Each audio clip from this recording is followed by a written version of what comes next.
sekarang banyak mulai muncul orang yang menjual belikan stem cell tanpa berdasarkan clinical trial, berdasarkan penelitian yang sahih gitu. Ini yang tidak boleh gitu ya. Banyak sekali pertanyaan-pertanyaan yang muncul tentang stem cell seperti biasa ya.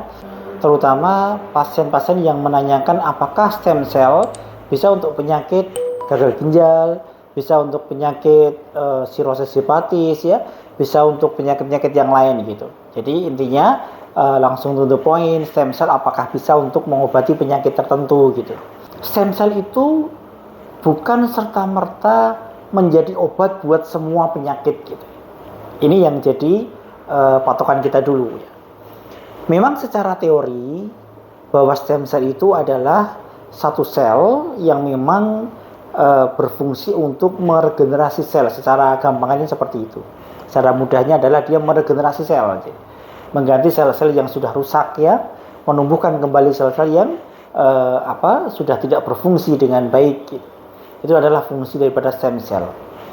Dan sekarang sudah ada juga produk-produk dari stem cell ya, seperti sekretom cairannya atau exosom ya, lebih tinggi lagi gitu ya. Dan ini memang memiliki efek yang sangat banyak ya. Seperti sekretom ini bisa sebagai anti apoptosis, sebagai imunomodulator, sebagai antifibrosis ya, kemudian sebagai antiinflamasi. Bahkan dikatakan sekretom juga berfungsi sebagai antibiotik misalnya. Maka melihat fungsi sekretom yang sangat banyak ini secara teori, mungkin dia akan bisa bermanfaat buat banyak penyakit gitu. Ya. Bahkan kalau sel ditanam pada organ ya, dengan satu perlakuan khusus mungkin akan bisa menumbuhkan kembali sel-sel yang tadinya tidak aktif menjadi tumbuh menjadi sel-sel yang baru gitu. Itu dalam tataran teori ya. Jadi teori itu harus dibuktikan dengan sebuah penelitian, kan? Penelitian yang terstandar, yang sesuai dengan rule, ya.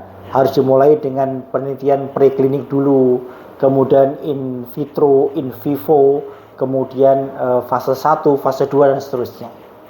Baru kemudian menjadi ini ternyata terbukti untuk penyakit tertentu misalnya.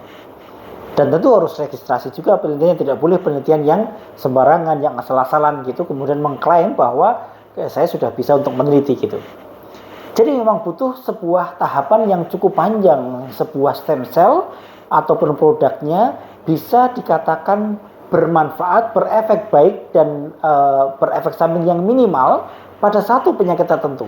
Itu memang dibutuhkan proses yang cukup panjang gitu. Ini yang jadi sering ditinggalkan oleh orang-orang lain yang sering menggunakan stem cell. Sekarang banyak mulai muncul orang yang menjual belikan stem cell tanpa berdasarkan clinical trial, berdasarkan penelitian yang sahih gitu. Ini yang tidak boleh gitu ya. Jadi harus tetap dibutuhkan penelitian untuk membuktikan bahwa stem cell ini memang bermanfaat buat satu penyakit tertentu. Untuk penyakit CKD ataupun gagal ginjal misalnya, maka dibutuhkan penelitian dulu. Oh ternyata tidak efektif, oh ternyata efektif. Nanti baru kemudian akan terbukti efektif atau tidak. Jadi kalau ada pertanyaan, bisa nggak untuk penyakit-penyakit CKD, liver dan yang lain? Maka saya sampaikan secara teori mungkin bisa. Tetapi dalam prakteknya belum boleh karena harus berdasarkan penelitian yang sahih gitu. Karena kita dokter kan, kita beda dengan orang-orang yang tidak dokter yang kemudian mempergunakan dengan asal-asalan tanpa berdasarkan penelitian yang sahih. Bagaimana dengan testimoni? Banyak orang yang testimoni saya baik loh dengan stem cell ini, dengan produknya, dengan sekretom misalnya. Nah, testimoni tidak bisa dijadikan penelitian, tidak bisa dijadikan sebagai dasar gitu. Karena testimoni bukan riset, bukan penelitian. Gitu. Karena kalau kita gampangannya, kalau penelitian itu kan harus jelas, parameter yang diukurnya jelas. Dia dikatakan baik kalau ini bla bla bla bla gitu kan. Kalau testimoni kan tidak, saya enak badannya dengan stem cell, tapi kemudian ternyata di dalamnya tidak ada perbaikan gitu, parameternya tidak baik misalnya. Maka dibutuhkan penelitian bukan testimoni gitu. Ini yang sering salah kaprah pada kita gitu ya. Maka sekali lagi untuk menjawab pertanyaan-pertanyaan itu, saya sampaikan dibutuhkan penelitian dan harus berdasarkan dengan dokter yang kompeten di bidangnya. Saya di bidang reumatologi nih. Kalau ditanya tentang liver, tentang gagal ginjal, tentu itu bukan kompetensi saya, bukan wewenang saya, bukan keahlian saya.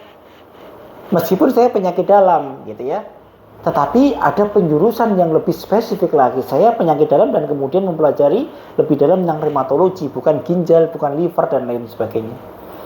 Maka saran saya, Bapak Ibu sekalian, kalau mau menanyakan lebih lanjut tentang itu, maka silahkan tanyakan kepada yang kompeten di bidang stem cell dan kompeten di bidang penyakit yang dituju gitu.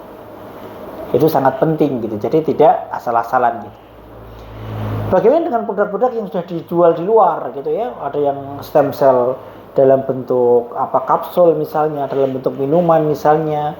Maka saya sampaikan, kalau stem cell itu kan benda hidup Bapak sekalian, sel hidup gitu. Logis nggak sih kalau bisa dibikin kapsul, bisa dibikin minuman? Tentu tidak logis gitu kan? Karena stem cell itu harus dikemas ya, kemudian disimpan dengan suhu yang sudah betul-betul terbukti dia tidak mati gitu. Jadi tidak sembarangan ditaruh di lemari, ditaruh di kursi, di meja, di suhu ruang, tidak bisa seperti itu. Maka jangan tertipu kita dengan propaganda dengan iklan-iklan yang mengatasnamakan stem cell padahal dia bukan stem cell. Maka tanyakan kepada dokter yang kompeten, tanyakan kepada ahli-ahlinya ya, kalau kita mau menggunakan stem cell.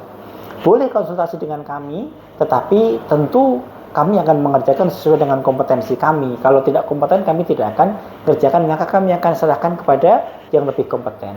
Jadi itu tentang stem cell. Dan sekarang ini sedang viral sekali stem cell ya. Sudah mulai banyak orang-orang yang kemudian mengklaim memproduksi stem cell dan kemudian menjualnya gitu.